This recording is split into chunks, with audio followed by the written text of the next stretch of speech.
All right. Welcome, everyone. Welcome. Good day. Greetings to you all. You are tuned into the Peak Wellness Hour. You are here with myself, Angelina, and this lovely queen, Edith, CEO and founder of Peak Home Care Associates. We're so excited to have you here. We're so excited to be in your homes, in your spaces, wherever you are listening to us. Before we begin, we want to ask you to take a quick second to hit that like button. Okay. I promise you, we're going to talk about positive things. So do not be afraid to share. Okay. A lot of times I don't like sharing things until I hear the whole conversation, but I promise you, we're going to have a good conversation with you all today regarding everything healthcare, everything in regards to what we do and our passion in life. A few of our passions in life, right? So Right. we're gonna have the conversation. Um, we're super excited. We want you. If we are on Facebook Live, we are on YouTube Live. So if you are looking at either one of those, when we're done, please go to the other one and subscribe and like. We would really appreciate it. And the reason why we are asking you to do that is because we have so many positive things going on that we want to share with the community. We want to reach as many people as we can under the umbrella of our expertise. Okay, so we'd appreciate you all doing that. And we'll get into the conversation. So, really quickly, I want to recap. Last week, if you did not see last week's broadcast, this is a part two of last Saturday. And again, we're here every Saturday, 10 a.m. Eastern Standard Time. Okay. So last Saturday, we were talking about creating healthy caregiver client boundaries.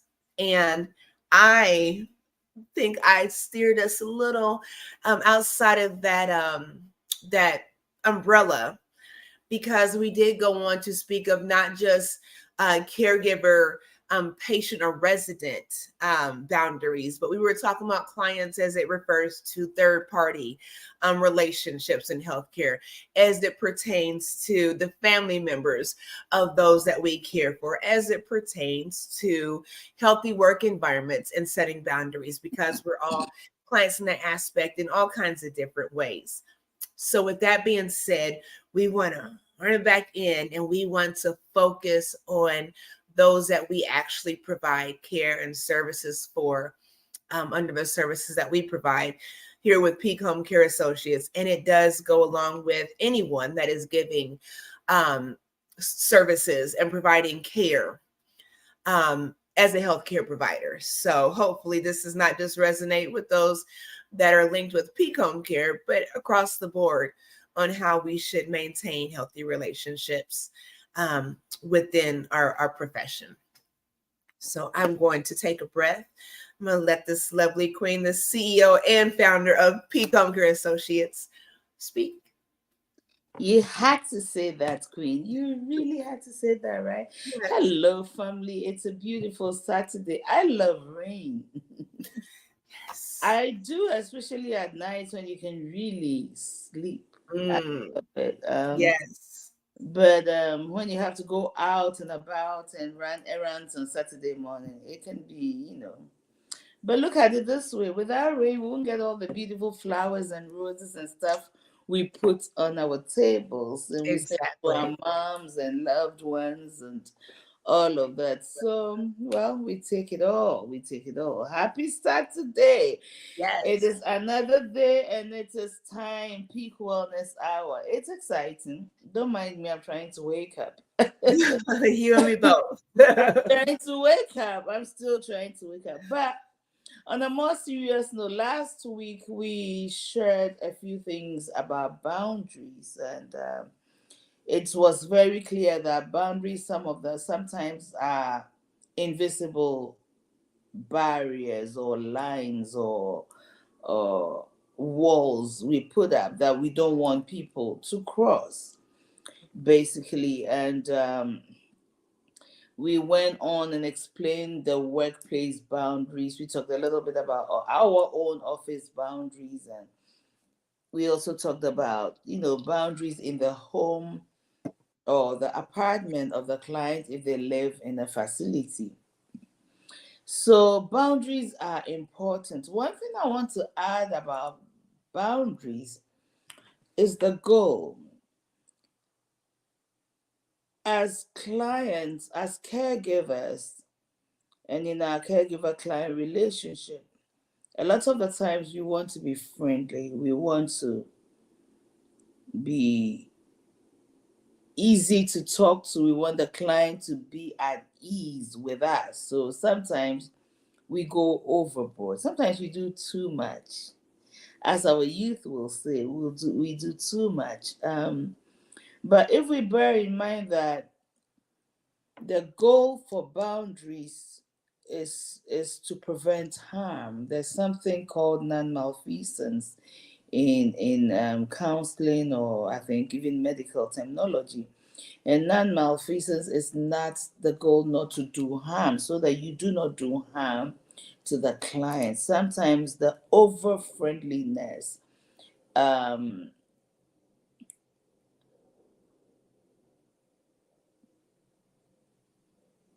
puts you in a position where your professionalism is disaligned, is maligned. It can create harm, and we said that it can create harm to the client. We are there for wellness. We are there to ensure that they do what they need to do in order to stay strong, to stay healthy. So, for example, a lot of seniors go through physical therapy, speech therapy, and the physical therapist or the OT, occupational therapist, or the speech therapist is not there all the time. They count on us to do these exercises with the client. Oh, you don't have to do it if you don't need to do it. But we're just being friendly. We just want them to like us. But if we encourage them to do those exercises, they develop muscular strength, and it helps them for as long as they're here to be able to do more than they would normally do if they do nothing. So we need to be careful how we're trying to be friends and family, and in the process, unconsciously and intentionally cause harm. So the goal of boundaries is to prevent causing harm to your client. I don't know if Queen Angelina has something she wants to add. I do. That's so interesting that you bring that up. I know that sometimes it's not a matter of wanting, and it's crazy because I think healthcare providers, in a sense, we do want validation, right? We do want to know that we're doing our jobs properly. Some of us go above and beyond. But I think sometimes with those boundaries, when you were speaking of the leniency, when it comes to caregiving, like with the therapies, right? I wonder if sometimes it is a matter of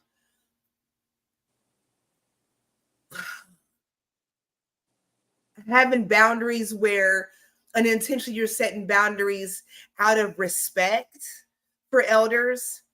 And let me give you an example with that. My grandmother had knee surgery, and she was at a facility, and it was a really good facility. When she had gone to one facility, and it did not take 24 hours for us to say we're going to go ahead and shift her somewhere else, and we did, and it worked out. They were very, very attentive to her. And I don't know, at the time my husband was working there as a nurse, so I don't know if he had the impact on the way the behavior was, but we would come in there and check on her, and we would ask about therapy, and we would get, oh no, Mother Seabree doesn't want to do it today. Mother Seabree just wants to rest. Mother Seabree said she was cold.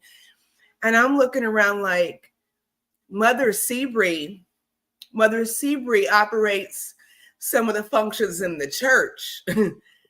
Mrs. Seabree, this patient here, this is not your Mother Seabree. This is Mrs. Seabury, who is a patient, not in charge of everything. And my point is, she had that demeanor, she had that stance and that authority to wherever she went, people recognized her authority. And because of that, things weren't getting done because it was her way, to where we had to step in and say, no, that's not how we do it. This is your job. She will go to therapy. You grab her a jacket, let's go. So I think sometimes those boundaries or lack of may be out of not knowing how to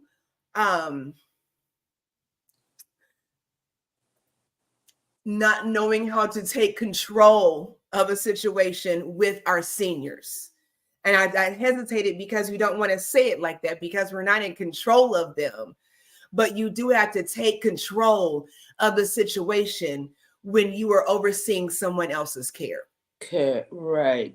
And as you speak, one thing comes to mind. It looks like it's a very thin line between ensuring that what needs to be done is being done for their own welfare, and making sure that we are not overstepping and disrespecting their own wishes, because the idea of imposing and controlling and pushing, those that's a very thin line. But at the end of the day, it's her decision causing harm to herself, helping her to get better, or is it not? And sometimes we need to ask ourselves that question. I hate to make this comparison, but it's just like, maybe not. I was going to talk about your child doesn't want to go to school. You know he needs to be in school, or she needs to be in school. I remember that I never wanted to go to school. Every time I had to go to school, I would cry my heart out. And I think it was that separation anxiety at the time. I didn't know that. My mother didn't know that. So she will chase me. My mother was cane with her cane, and I'm running to the bathtub until she will stand there. She'll stand at the distance with the cane behind her until I jump on that bath. But sometimes we need to appreciate that as much as we are not controlling the person, we have control over the situation, over the circumstances, and know that our goal is to encourage anything that will make them enjoy or do better whilst they're still alive. If you don't do these exercises, you're gonna get weaker, or you won't be able to walk, or you won't be able to cook like you used to do, and all of those stuff. So we need to figure out how to encourage them and put a little more push in it, that they know that she's being nice, but it doesn't look like I have a choice here right now. Yes. And you can do it without infringing on their rights, because that's a tricky thing too. Residents' rights, they have the right to say no, and with encouragement, I want to encourage you to take the right to say yes, switch it around and redirect that, so you're absolutely right. It involves a lot of tact, right? Yes. And really communication skill, because we've all experienced clients who never want to shower or bath or anything like. If you leave them alone, they'll go for a whole year and not. But we know it's not healthy for them. We know, a shower does magic. We know that, and every time you are able to get them to do it, they're like, "Oh, I feel so good. Yes. I feel this goes."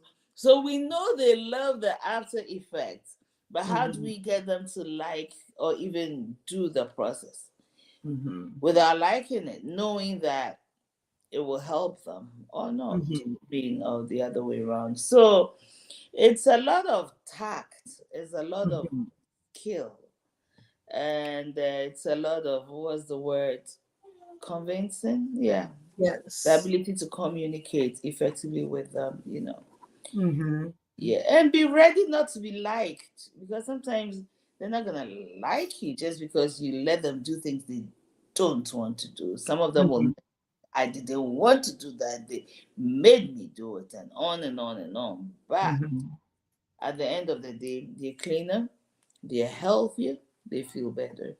Mm-hmm. So yeah, And it's not, that maybe it's not that they don't like the caregiver, they don't like the experience. And right, they relate the caregiver to the experience. If exactly. you are the only one that's going to give Mrs. Smith her shower, and every time I go to give Mrs. Smith her shower, she tells me no, and I don't encourage her, but you do encourage her and you get the job done. Well, then of course you're not going to, you're not going to be the favorite because you're doing what is right and what is required. Right. So you're absolutely right about that. And it's not, again, it's not disliking the person, it's disliking the situation that that person happens to be a part of. So definitely don't take it personal. Do not take it personal. And that's why we always, and we can't speak about this enough. I don't care if it sounds like a broken record, but that is why we always go back to dignity here, and the importance of it, because it's right. It is a very fine line, um, trying to operate like that. You were speaking about, bathing or whatnot. When it comes to boundaries with that, how do we handle boundaries with that? How do we handle opposite sex showers? As female providers, even as male care providers, and you're giving the opposite sex showers. How do we respond to arousal? How do we respond to comments from our residents, our clients, our patients? You know, for me, I've learned, and it depends, every situation's different, but you have to respect people for who they are, again, with dignity, individuality. A man is going to be a man and a woman's going to be a woman. Age does not change that, right? So with those situations, I can't be giving Mr. Smith a shower and he says something about his genital area, and now it's, no, will you wash yourself? I can't touch you, I can't be here. No, you can say, Mr. Smith, that's inappropriate. You can let it go if it was something that's really not that big a deal. You can change the subject. You know what, Mr. Smith, you're a trip, and you got to be careful with your words because of verbal Right. abuse. So Mr. Smith, stop it. Anyways, do you even know what we're having for lunch today? As you're showering, as you're bathing, maybe you do need to let Mr. Smith wash his genital area, and we can get the rest. Maybe you can redirect. But to setting You, boundaries means that you know how to operate within your scope. You know how to respond appropriately. Setting boundaries is a big part of that. Remaining professional, right? You need boundaries to do that. You need boundaries, like Peter said, to not be offended about things. So keep that in mind. We always have a job to do. We don't always want to be straight and arrow professional. And it's, come on, Mr. Smith, get your shirt. Just kind of make it something that is enjoyable as possible for somebody to be outside of their comfort zone in your care, and setting boundaries is definitely a way to do that. So, I really like that. It's professionalism is not being rigid. mm-hmm, It's knowing how to manage and handle situations. Especially in the field we are in, taking a mm-hmm, negative situation and turning it around, even for a learning experience for the client, mm-hmm, especially if they are cognitively alert. mm-hmm, Okay, so it's like it's very important. Oh, you're being inappropriate, and you go on and on and on. So, you know, mm-hmm, and you mentioned arousal, and I never would have thought that an 80-year-old man would get aroused, but they do. mm-hmm, They really really do, and I was shocked the first time I had to deal with it, but they definitely do get aroused. So don't be surprised, and it's not because it's just the opposite sex. In this day and age, it could be same sex. It could be anything at all mm-hmm, that will mm-hmm. turn them. So we need to look at the situation and figure out how we'll take the situation and turn it into a teachable moment, a learning experience. Not that they don't know it's inappropriate, they know. Yes. But at a certain age, you express yourself. So, Yes. because this is what we do. We are the professionals.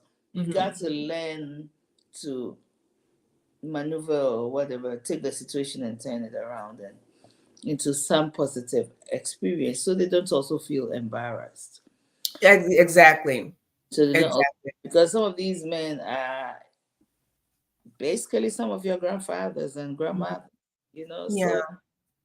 so And like I said, you have a lot of women that operate the same way too. I've seen it, they can get a little sexually aggressive, and not just in during showering. And most of that I've seen more so with some dementia, you know, and certain things you just don't forget.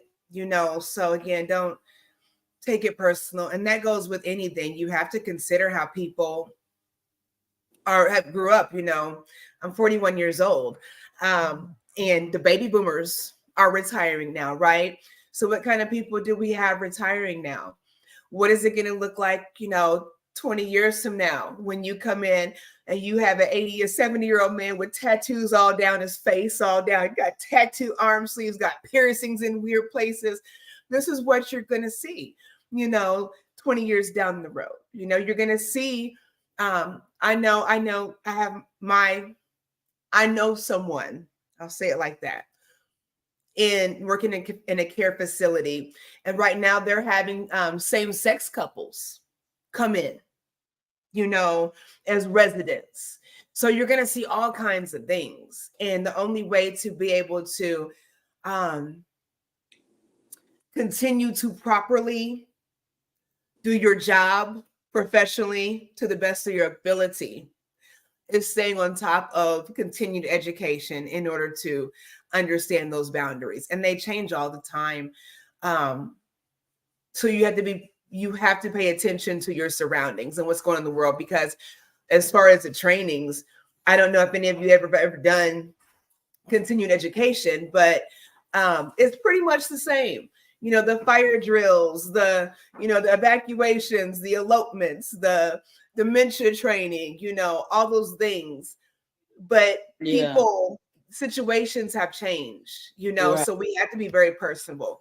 I remember being right, in nursing school, we did speak on, we talked about diversity, and how different cultures, how you respond with different cultures. Now, I'm going to be honest. I've been a nurse since 2008. So, are you leaving? Yeah. I love you. Have a great day. I'm sorry, my oldest son just came in from work and leaving. My apologies, everyone. But I remember back in 2008 taking the class, being in nursing school, and we talked about diversity. And as a healthcare provider, how different cultures and ethnicities may respond to things. Some cultures don't like you to look them in the eyes. Some cultures, here in the United States, we're big on eye contact. If you're not looking at someone when you're speaking to them, it's offensive. In other cultures, when you do give eye contact, it's offensive. Um, and it's different for men and women in certain cultures. The way we speak. Hey, what's up? Hey, how you doing? Hey, how we interact. Those aren't things. They're not textbook things. They're things that you kind of keep in mind when you come across some cultural differences, in healthcare. But they're not things that you remember like that. Well, don't look like this. Don't say that. You just try to be genuine. So I think setting boundaries does require you to pay attention to the times on top of that continued education, but definitely stay on top of the continued education. But pay attention to the times and don't get caught up in things, especially when it comes to ethnicity. I've had situations where I've been called out of my name. People have been called out of their names. And I'm just looking like, well, that's unfortunate. As I'm transferring you into this wheelchair, that's unfortunate you feel that way. And not to make light of it, it's not nice. And I don't think, well, you're calling me out of my name, so you deserve to be in this wheelchair. No, it's just the situation is what it is, and I'm here to serve. So, dot, dot, dot, wow, and set those boundaries professionally, wow, wow. Wow, so. I love it. I love it. I love it. I love it. I love it. I love it. I love the fact that you will bring Number one, continued education. Number two, awareness of culture and ethnicity, even race. We are currently serving a population who did not grow up with this level of integration. Mhm. Okay, so they behave and they have a whole different way of worldview. Let me put it that they have a Mhm. whole different worldview. Mhm. Okay, now we are the situation is changing. Times are changing. A whole different category of people are moving into the group we serve, and it's Mhm. going to be different and very interesting. Right now, there was a time when you think of diversity, you're thinking of basically skin color, Mhm. black, white, Asian American, Black American, African American, whatever, Chinese Mhm. American, all those different things. But culture is deeper than that. Yes. Right now, includes sexual orientation. So it includes the LGBTQ plus community. They are a different category, a different culture altogether. And you really got to be careful how you respond, watch your response and watch your reaction. We are getting to a point where we are becoming very sensitive to situations. So we having an understanding, having that background knowledge, taking the time to learn and watch, in fact, be self-aware Yes. of the way your emotions and the way you react and or respond to situations and circumstances. I don't know if I ever told you, I worked in a building in Washington, D.C., okay, as a front desk manager at the time, but I was working the front desk, and this building was called, or I don't know if they still refer to it. I'm not going to say the actual name of the building because then people will know, but it was referred to as the alternative lifestyle Mhm. building. So I remember one day being at the front desk, and this lawyer, he was a lobbyist, comes to the desk and say, "Hey, this how are you doing?" Blah blah blah. The pleasantries. She said, "I want to know if my husband dropped off our laundry." Uh, I was taken aback to hear a man say, "My husband." I Mhm. I can't tell you for a certainty how I responded, but I was coached prior to going into the building. It's Mhm. one thing being coached. I told you I'm making aesthetic learners. So, and it's another thing experiencing it, Mhm. right? So I stayed, calm and responded like I would respond to any other person. So another time he was walking by the desk and he comes to me and talks to me and says, "Oh, I love you. You are so kind. You're so good." Then I knew that I did not, my facial expression did not change or impact the situation. I knew Mhm. that, but some of these things can take us back, can take us aback, and will Mhm. respond, and people will feel insulted because they're looking at you expecting a certain response. Mhm. And if you give that response, it can be a problem. And so we are not in the traditional era anymore. We are Mhm. not in the traditional era of life anymore. Mhm. Continued education, self awareness, being conscious of your environment, Mhm. all of those things will help in your ability to do your job the right and effective way. That is so important. Yes, It is. for bringing it up. Yes, I certainly agree with that. I certainly agree. I think we're all human, though. The way the world is changing. I think anything makes my eyes pop out anymore, including the price of gas. So, I think we're human, and we're human. So we can especially as professionals in healthcare, we can try to adjust and correct those things. Again, it is certain things are different to see.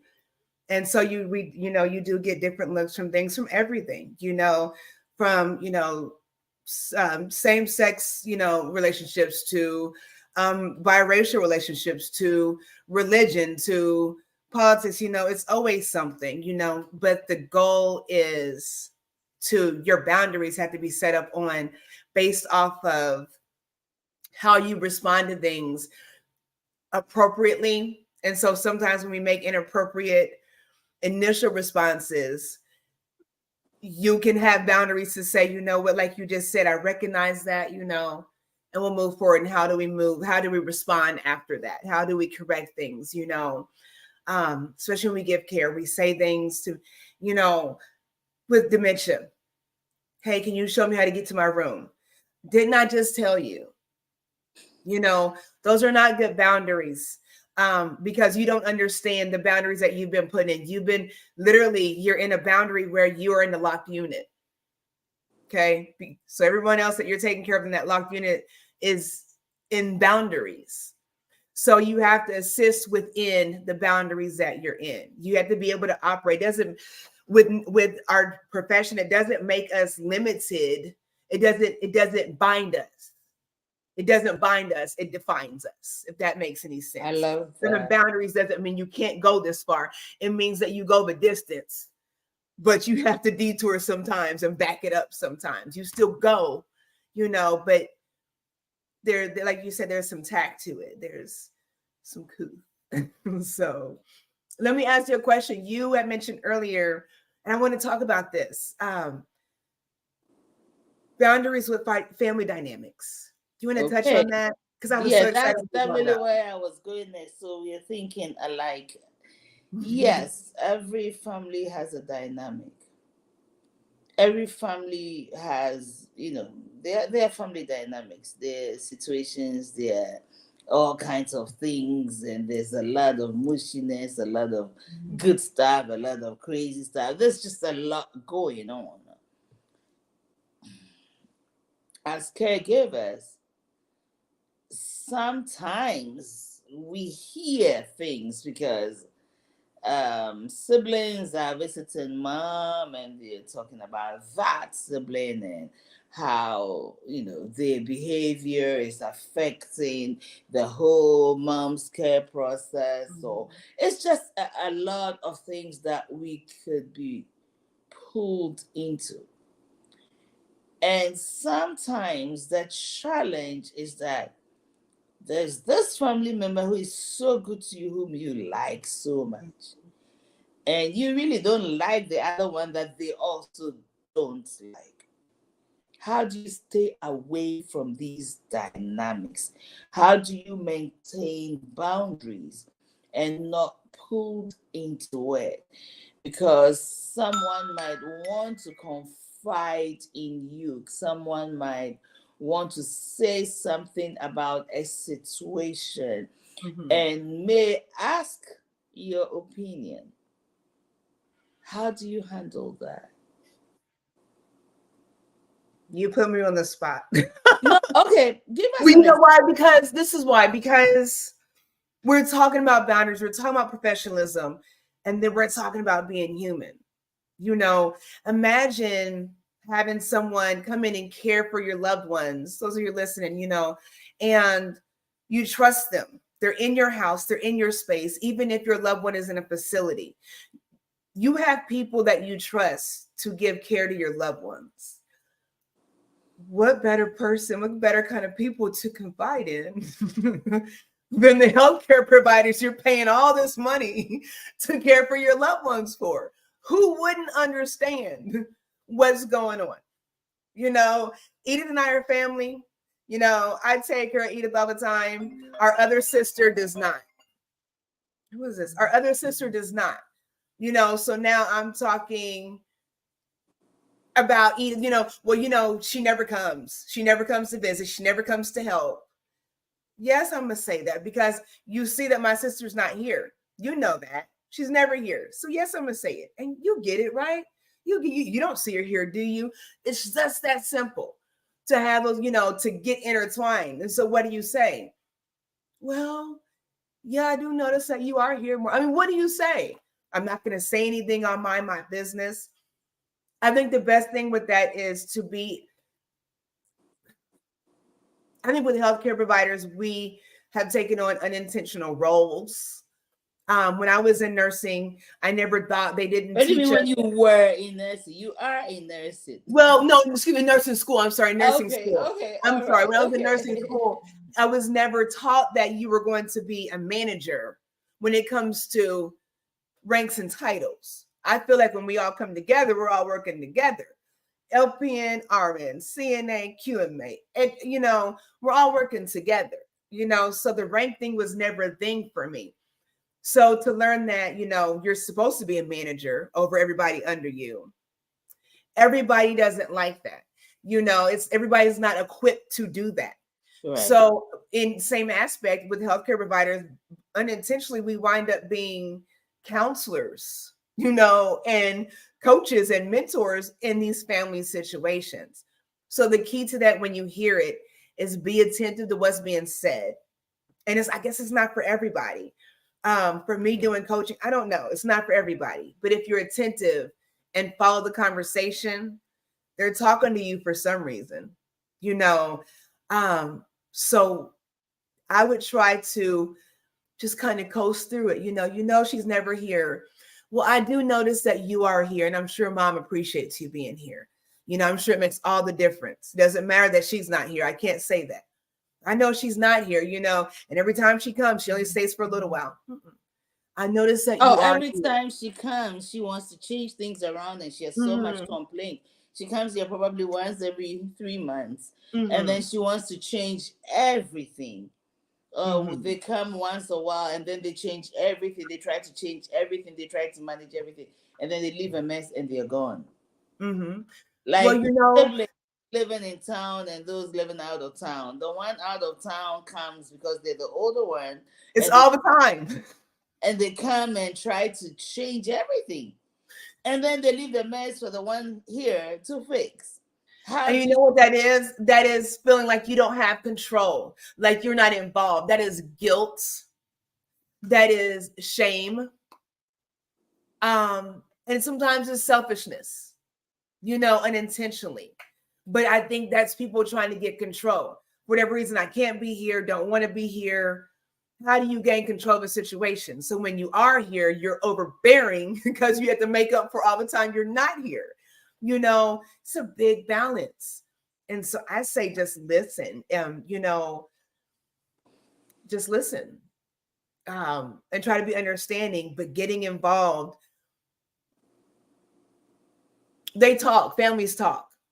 they I had talk to a family, us? They yeah, really do talk to us. and they talk to one another, when things go on. I'll notice if I have two sisters, and I'll share something with a sister. Well, I did talk to such and such, last week, and she told me that she was up here and saw you, and you said that, kind of thing. Like, say with medications, I think mom, you probably want to get mom off this blood pressure medication. You probably want to talk to the doctor. I know you're not the POA, but you're here, and I'm thinking about it. So you probably want to get mom off this medication. So now here comes the POA a week later, well, I talked to my sister. I know she mentioned XYZ about mom. So we're going over again. I'm saying families still communicate even in their chaos. So just be careful what you say, because when there's tension, they communicate about bad things too that they hear, So just don't put yourself in that situation where tension that you notice in families can come back and cause disruption in the workplace, because they get like that. When they get mad and mean, these families they can get bad about it when it comes to their loved ones, and they should. I know we do with our loved ones, you don't mess with my family when it comes to healthcare. So we can get real emotionally involved when it comes to Right. our loved ones. So just keep that in Right. mind. And it's an emotional situation when you see changes in health with your loved ones. It's very emotional. So definitely set those boundaries, mind your business. I think we need to have some scenarios and ways to respond, but I do believe that, like in that situation, she's never here, and then every time she comes, she messes everything up, and then I have to pick up the pieces all over again and start all over again. So with I that, I'm so sorry. I understand, and that's what I say. I understand how you, mhm, and I'll be quiet. mhm, I don't mhm, say anything here in favor of this or in favor of that. The key is don't favor that and mhm, favor that. Just mhm. be neutral and say anything that makes you neutral. Oh, that must be difficult for you. Anyway, no, Yes. but yeah, don't just yeah. Yeah. And you know something I I like stopped your saying? response, Mom. We are well. Mom appreciates you. I see that you're here more. Mom appreciates you. Mhm, Maybe she has her reasons we don't know. So mhm, let it be, But it's not our place. The key is mhm, that it's not our place. So mhm. mind yourself. Yes. Focus on mom. Change the subject. The more you continue to change the subject, they realize that you don't want to talk about it, and ultimately they'll probably will stop. Say, oh, did mom eat breakfast already? Did mom eat from whatever? Just Mhm, change the topic. Oh, I think your mom needs me. Let me go take her. We'll come back and we'll continue the conversation. mhm, Hashed. Don't get involved. Though that is a family. No matter how much of a family you see yourself, that is a family you are definitely not a part of. So definitely. be very careful. Be very, very careful. Once again, your assignment is to live a good professional experience. Mhm, That's all you do. You don't meddle with family dynamics. This is so important because some caregivers make it their business. It becomes conversations they hold even outside of work. And a little bit about even discussing client stuff. A nosy neighbor. Let's just say a nosy neighbor. Oh no, let me rephrase. A concerned neighbor mhm, have lived in these neighborhoods for long. They know each other. They've hanged out. They've looked out for each other until they can't anymore. And then you come in. They come to the home. They know everything. They're welcome and everything. And then maybe for 3, 4 days, 5 days, they don't see your clients normal. Like he's not coming out to sit on the porch like he does, or and they say, oh, he's in the hospital, and you say, oh, what's going on with him? I'm coming, but what's going on with him? This is somebody who is really family, mhm, actually, because they know everything. You don't mhm, go pouring out, oh, and they found this in his kidneys and he's going to have a surgery and the children are not sure what they want to do. And that's not your place. One of the things a lot of caregivers need to know is that when we do paperwork, we specifically ask, who are we allowed to mhm, share mom or dad's mental health situation with? mhm, And they make a list and we give you the list. Anybody outside of that list has no business. If they need to know, they should call the family. mhm. Yes. Our job is not to give you information. How Mhm, is Tish doing? How is Tish doing? And what's going on? Is that, oh, I'm not sure when they're coming home. I think I'm not too sure, but he's doing okay. He seems better. If you have any questions, call the daughter. They'll better be able to explain to you. I am yes. a nurse. I am not a doctor. They are there. I just go and sit and help them do what they need to do. But I'm not a medical person, so Mhm. yeah, you don't go because it's easy once again to spill the beans. And it's even easier when, like the scenario you just gave, if we're talking about our neighbor, or I'm asking about whatever, and I say as a neighbor, well, you won't tell me, I don't know when they're gonna get out. Well, I know last time I talked to him, he said that he had this going on, and I know I did go to the doctor with them before, and they said this, so I do know that. So, is there anything changing with that? See, all because they've given you all the information doesn't mean you reciprocate, you know because people will let you know what they want you to know. Somebody might know that you've had bronchitis for, the past 3 months and you can't get rid of this bronchitis. Everybody knows that, but they don't know that you have throat cancer. You see what I'm saying? But so people let you know what they want you to know. So don't ever assume. And that is why HIPAA is a very big deal, and it doesn't matter who it is. If Edith and I are siblings and our mother does not want me to know something, and that's what that document says, that's what it is, sibling or not. You have to go by, those requests. So, yeah, I agree with that. I was going to say something about with the family dynamics, solutions. Okay. When families are coming to you with issues, try to give solutions. If this sister keeps coming into town and every time she comes in, she makes a ruckus of everything, can we come up with a solution together? Maybe it's better if, does somebody need to email your sister routinely about XYZ? Do you need email? Do we need to create a chart to see what's going on with mom's laundry, so we know when it's done, when her housekeeping's done? What can we do to minimize the chaos? That is a way to respond with that. So that every time she comes in, you can't do that. This is the structure.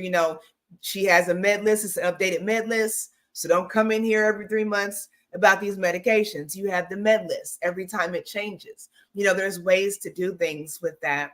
And you said something earlier as a response, something I learned to stop saying as far as my own boundaries is I understand. What I can tell you is with your situation, I respect your situation. I respect how you feel. But I cannot tell you that I understand something I do not understand. Because now it seems like we're connecting on a level. And if I don't understand something, if I drop the ball at one point and there's a disconnect, you're in your feelings. If I agree with you, you're in your feelings. So I did lose my loved one. I understand you're losing yours. Doesn't mean I understand, because it's two different people, two different losses, but I respect it. Yes, that is so true. We respect it. We may not understand because we all process situations so very differently. But it sets up expectations when you do that. Right. Right. So I can respect that. I can respect that. I can respect that. So what I would say is, in all of this, the key is to not be too quick to speak, act, or respond. There's nothing wrong with being quiet and say, I'm thinking about it. I'm trying to process it. Give me a little time. There's nothing wrong with saying that when you don't know. Okay, and they're asking if I'm not sure what to say now. Can I think about it? We don't need the feeling to show that we know will end up costing us. Because truly, we don't know. It's a family dynamic. And for all you know, that's how they've been all the years. And they're still together as a family and they're functioning. It's a functional chaos. Don't get in the middle of it. I'm sorry, I don't know what to say to this. There's nothing wrong with it. Because you're a caregiver, you are not supposed to meddle. You are not their counselor. You are not their advisor. You are not them. When I make a mistake or when a friend hurts me, I have a friend, Cora, and she once told me, in her family, they don't say I'm sorry. If they hurt you, you keep complaining about it. Oh, if you don't understand, go burn the sea. They don't say sorry to each other. So when you're relating to somebody like this and they won't say I'm sorry, you hurt it. Because it's almost like they're ignoring your feelings. But that's their background. That's how they grew up. It's not a big, whatever. And so the family, when you are in the family and maybe her brother does something that hurts her and she's complaining, and you say, oh, he didn't even apologize, because she's in the feeling, no, he didn't, he doesn't care. But that's their dynamic. You just don't know that. So we need to be careful. It's a functional, it could be a functional case. They've done it all their lives. That's how they live. They understand each other and they go on. They get through it, they move on, and they still love each other. Don't Yes. meddle. Hold your tongue. That's one of the number one disciplines and the best disciplines you and I have, holding our tongue. Mm-hmm. And if you have to say something, I really don't know how to respond to this right now, Mm-hmm. and walk. What about boundaries with information that we know? Say, for instance, you and I, as healthcare providers, right? Tisha has a diagnosis, and the doctor has told us the diagnosis for T. She's just got the flu. Okay, she's got the flu, nothing big. So we know this, but the doctor has to be the one to tell her whatever. It's just the flu. But I'm just using that as an example. Okay, you all. So do I go and tell Tisha and the family the diagnosis because I'm a healthcare provider, or do I let that doctor do his job? You know, a lot of times we have information as healthcare providers and we go to running our mouths to people that, and it's out of place and it's out of time. You know, You just I, answered it. It's mm-hmm, out of place and out of time. mm-hmm, We need to, once again, I'll bring the issue of non-malfeasance. Our job is not to create harm, okay? It's to prevent harm, if as much as we can. mm-hmm. What will you gain by running to tell this woman that she has a flu, she has cancer, she has diabetes, she's this, she's that? What will you gain? Well, see, and that's the thing. The boundaries is that I've been taking care of you for a long time. I know you. You know, you've been in my care while you're here. So why not? You know, I'm your healthcare provider. I'm your nurse. I'm your CNA. And I know this. And you've been sitting here waiting for the doctor. Well, you know, it's all right. You just have the flu. No big deal. You know, but you don't know that, you know. So I think a lot of times we do things and we don't mean any harm. So that's what you said with the So the malfeasance. goal Be is to very. figure out how to calm the person even before the Mm-hmm, news comes, mm-hmm, without exactly telling them what the situation is. You mm-hmm, got to figure out how to, because emotionally, so someone is driving, mm-hmm, a friend, a sibling calls them and says, Dad just died. mm-hmm, Didn't ask, where are you? What are you doing? This is a big deal. Sit down, kind of thing. mm-hmm, Dad died. In the shock, they ran into another car. They died on the spot. mm-hmm, So the thing is, we don't know how this person is going to respond, as much as we know them, to mm-hmm. that situation. Yes. You've known me, but you probably won't know how I'm going to respond to a certain situation. So even if you have to go Mm-hmm, tell me, you're going to be very tactful around mm-hmm, and be there to comfort me. And we all have our roles. mm-hmm. You may have heard it, somebody has said something, but it's not our place. Right. And you know what? Let me give you one more example. I know we're almost out of time, but I thought about that because as a hospice nurse, you know, a lot of times I would get, you know, I know what end of life looks like. You know, I know what actively dying looks like, you know, to a T. And a lot of times when in hospice, we'll talk amongst ourselves.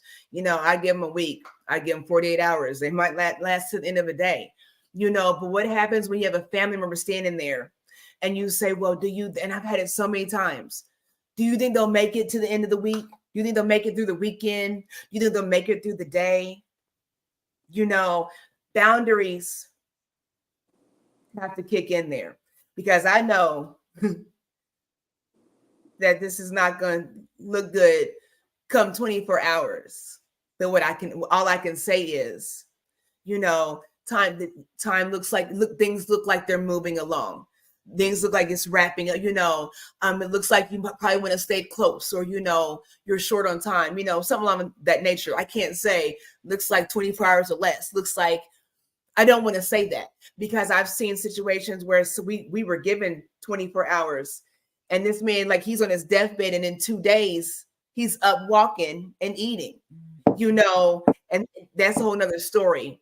But, now I've told somebody this, and then I come back and they're looking like, well, thank God you said this, and it's false hope. So be very careful. That's why I said with the diagnosis thing, be very careful, because the dynamics behind it are so sensitive when we're sharing information. Even as doctors, when we share information, just be very sensitive. Be compassionate and mindful, and be aware. And I'll land with that. And unfortunately, it is the reality. A lot of nurses are saying it. A lot of they say, "Oh, the nurse said, oh, by the end of the week, dad will be gone." Mm-hmm. And it's quite a situation. It's Mm-hmm. quite a situation. I don't know, but I think that ideally, if we will not put time limits to anybody, because Mm-hmm. things happen. If it happens, it happens. You don't Mm-hmm. have to be like, oh, she knows her job. She said it. She's so right. She's done it for you. Mm-hmm. It's this thing of getting validation, letting people feel like you know it.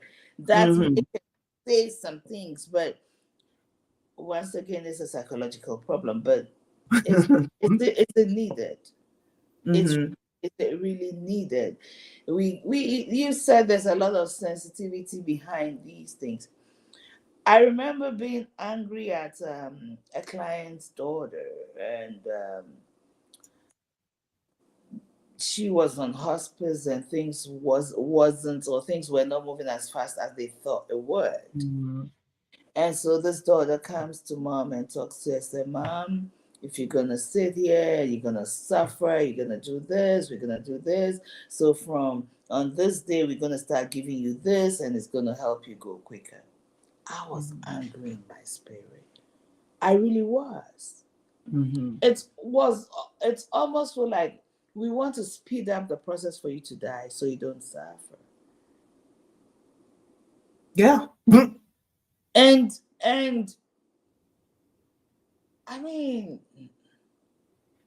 I can't, my mind, it's not my family. Once again, it's Mm-hmm. not my mom. As long as the person is fine, this person is eating and talking, and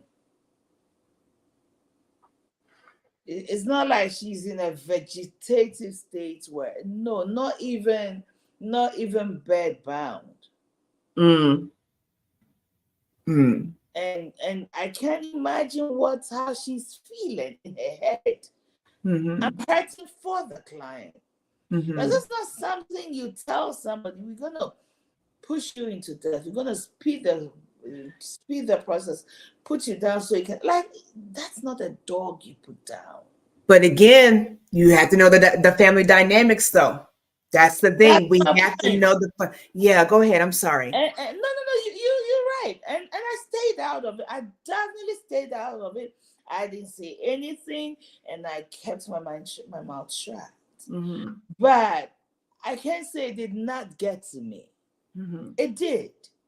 It really did, because I may know I'm dying, but do I have to die faster? Because it will release you, because you're getting tired of going back and forth. You're getting tired of maybe paying these caregivers the money. You're just getting tired, and you need to. And it was close to Thanksgiving, so we got Mm-hmm. to end this before the holidays, basically. And I cannot imagine how the Mm-hmm. client felt. She was quiet, and truly, by the end of the week, she was gone. Now, let me ask you a question. And this is why I want to encourage you all. I know we're almost out of time. That's why I want to encourage you all to be mindful of how you feel about things, how we perceive things. So let me ask you a question, Queen. Had you found out that client, that patient raised her children, she was abusive in every kind of way to her children growing up, and maybe it was repetitive, okay, whatever the situation, and she treated her children really bad, not only her children but her grandchildren, and did a lot of scarring, but for whatever reason this daughter chose to continue to care for her? Would it made you feel any different if you found out that that mother was a crappy mother? The daughter No, saying it wouldn't. that. It Okay. wouldn't because I'm coming from a strong Christian background. Mm-hmm. Okay, that I know that you don't pay your evil with evil, no matter how Mm-hmm. bad your parent was. The Bible, and that's the background I will come from. I come from. Mm-hmm. No matter how evil your parent is or was, I our agree. job as children is to honor our parents.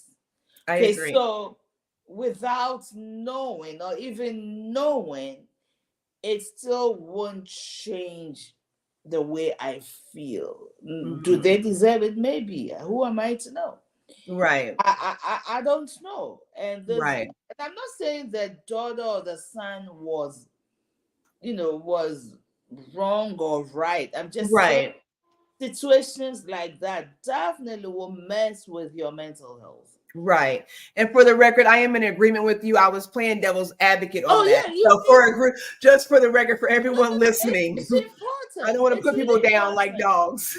It's really important because these dynamics play everywhere in all kinds of ways. There is Mm-hmm. always a history we do not know about. Mm-hmm. No matter what we know, there's something we don't know. Yes. So we don't judge, but once again, my feelings, I felt Mm-hmm. it. Like really, even if that's what I want to do, I will not communicate with you in that way.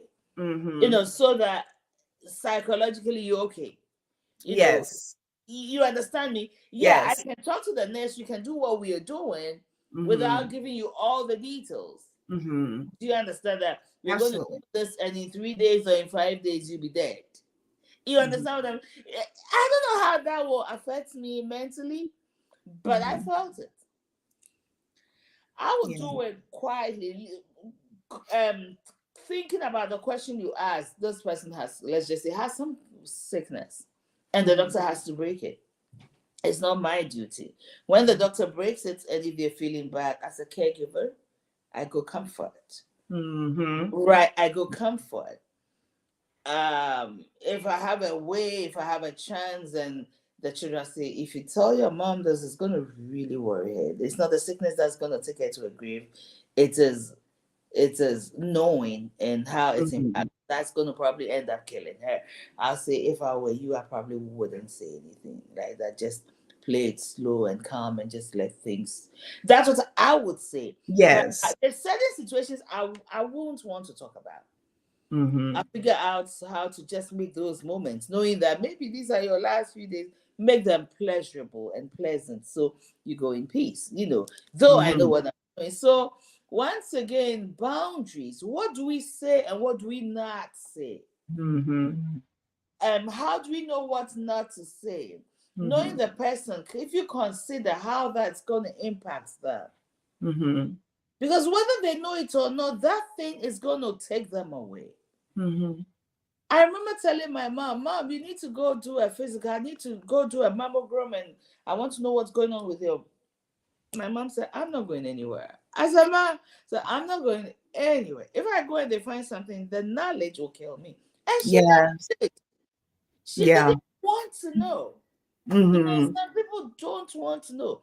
At that age, certain things, people get into health situations where there's nothing anybody can do because of the age.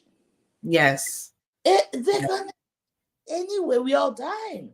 They've Mm-hmm. lived this long. Let them enjoy those last days, last moments, without putting the stress of knowing they have this thing that's killing Mm-hmm. them on top of it. Now, every time they're playing with their grandchildren, oh my God, I'm going to be dead. I'm not. No, let them Yeah. enjoy this. That's my Yes. opinion, though. That's my opinion. Yeah. Yeah. I'm with it. I love it. I love it. I think the best way to set boundaries is to really, when healthcare, is to really put yourself in those positions. And that's why I asked you, would you feel differently? What if it was you, not your mother, not your father? What if it was you? How would you want to be treated? We all, come short. We all make mistakes. We all miss the mark here and there, but at the end of the day, The sum of our lives has to be more than our faults, right? And we do want to be seen. We do want to feel safe, you know, and we do want to feel loved, you know. And as far as healthcare providers, that is what we are here to do. We are here to provide those things with boundaries. So always think about what you would want done to you. Um, and I'm sure most of us are not the worst people we've ever known. So, you know, just be genuine and be mindful. Be very, very mindful. And you'll set better boundaries, you know. So that's what I have. That's what I And have. if you are not sure, ask. Yeah. If Yes. you're really not sure, ask. Yes. Because this daughter I'm talking about, she was very loving. I'm not she was very loving. She took her time, she explained it to mom and the best way she knew. So we are limited by what we know. The things we Mm-hmm. don't know that Mm-hmm. are hurting us, but we are limited by what. So if you don't know, ask. Definitely. Call your office, call your nurse, call the people you know who are professionals in this field or have had more experience than you. Mhm. Ask the question. Heck, Google it. Google it. We're always on our phones anyways. Google it. I bet YouTube has an answer for you. Bet you it does. And make sure you like when you find that answer. And So right now, you can always ask Chat GPT. That is so crazy. AI. mhm, But there's nothing like talking to somebody who really have the experience and mhm, being in that situation, because all these things, robots and stuff, will give you generic answers. mhm. So it will give you a general idea. Yes. But if you're dealing with a client for peak and you call Angelina, Angelina can give you a very specific answer that will help you in the situation. So ask. Yes. Yes. I love it. All right, Queen. We're about out of time. Did you have anything else? I love these conversations. Don't I? I do too. I do. Yes, you all can see, and we want to really thank you all for letting us spend some time with you. At the bottom of the screen, you can see our information is there. We want you to contact us, connect with us, even with our website. Get on there and link with us. You can find these videos on our website. We've got some merchandise going on. We are working on that. This holiday season's coming up for those that celebrate the holiday season. So gift ideas for your senior and for the rest of your family. We've got some custom made items with pillows, pillowcases, canvases, just to kind of capture those memories. And we'll come with some more stuff. We've been very busy working hard, trying to make a difference in the world. So we will get to that, but definitely check out our website, see what we have going on. There are so many resources on the Peak Home Care Associates website. I love looking through there. There's resources as far as um, heart disease, the Cancer Society, American Heart Society, all kinds of things, dementia information. So check out those links and get the support that you need. We are definitely here for it. We want to make sure that we invite you to come back next Saturday, every Saturday at the same time, 10 a.m. Eastern Standard Time. If you catch it later, that's okay. We just want you to view it, and we want to help change lives for the better, right? If you have any suggestions, you can always email us. Anything you want to hear about, have Yeah. discussions about, learn more about, email us. We're very accessible. We are here to do the work and we're here for the long run. So we thank you for your time. Please, please, please do not forget to like and share. Share on other platforms, share via email, share via text with someone that we may be able to help, whether by having these conversations or actually giving hands on home care for you. We are here for your short term needs. We do respite, we do hourly care, we do extended, which is when I say extended, that's more than a few hours a day. We do 24-hour care, we do live in care. We're very, very compassionate. We're very equipped to meet your needs. So we would love for you to give us opportunity if you are in the Noblesville, Central Indiana area. We are here to serve you, to be of service with a good heart, with good hearts. for you and your loved ones. So we hope to connect with you soon. Did you have anything, Queen? No. All right. At speak, whatsoever our hands find to do, we do it well. And the greatest honor is to take care of those who once took care of us. So remember that. Until next time, we love you. Absolutely. Peace, love, and blessings.